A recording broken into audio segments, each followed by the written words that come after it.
Good evening to everyone and to our fellow worshipers in other parts of the world. Sometimes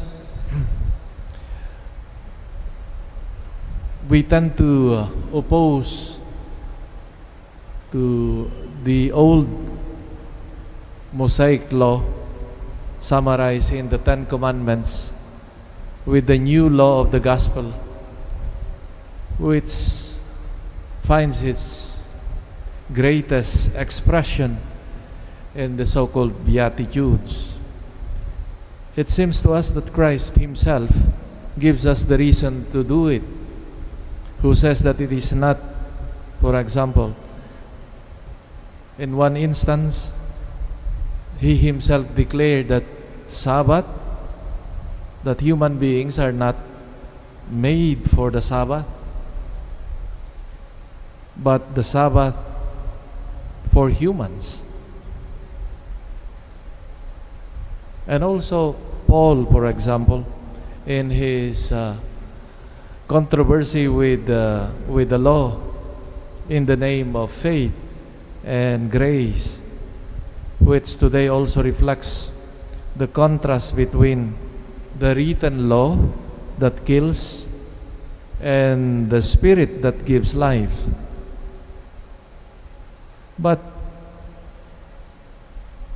Jesus, when we see Jesus after proclaiming the Beatitudes, seems to deny this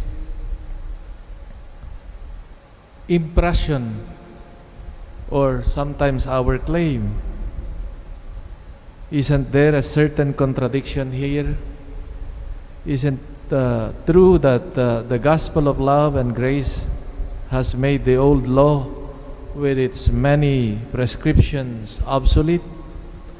Or are we to understand that the good news of Jesus Christ adds to the old law and leaving it intact? What does it mean, in short, to give fullness? Because that is what the gospel today claims as a contribution to this law of old. In order to understand this tension and apparent contradictions, I think it is good not to stay on the letter or the words, but to look at them in the context of all the preaching and action of Jesus, and also in the way in which this was understood in the early church. And certainly St. Paul is an authority here.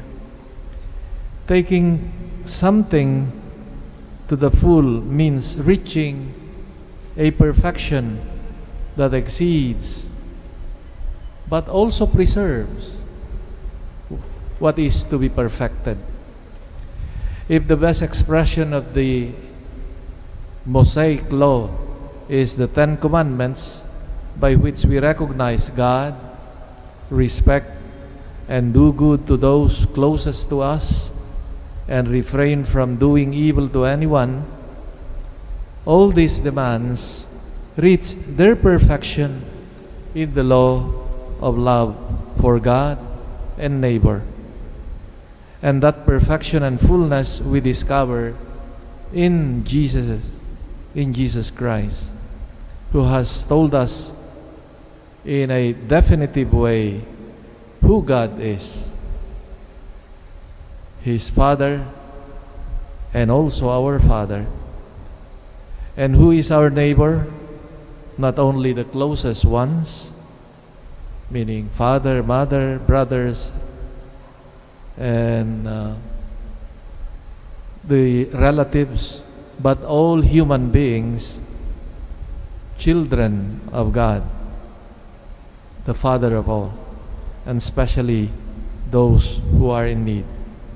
So, if perfection of the law is love, we can understand that at times certain ritual prescriptions such as the Sabbath law, for example, have to yield to the demand to do good to the needy that seems to contravene the prescription of the Sabbath. How then to understand the apparent legalism contained in the demand not to skip just one of the less important precepts? Seen from this centrality of the new covenant, the new commandment rather, we understand it in the sense that true love is not limited only to doing good in general and broadly, but it goes down to the smallest details, delicately attends to the specific person in their real needs, no matter how insignificant one or the other may seem. The perfection of the law, or the fulfillment of the law, that is, and obedience to the law that Jesus emphasizes, is of course fulfilled in the commandment of love.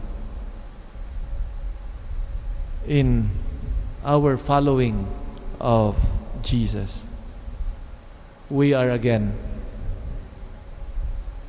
invited to see our attitude in this fulfillment of the law of love, that the Lord invites us to recognize our calling to fulfill this law.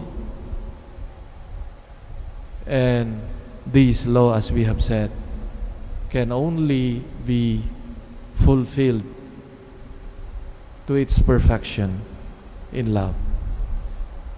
We ask the Lord the strength to be faithful to Him, especially in the fulfillment of our calling as children of God, living out this commandment of love. Amen.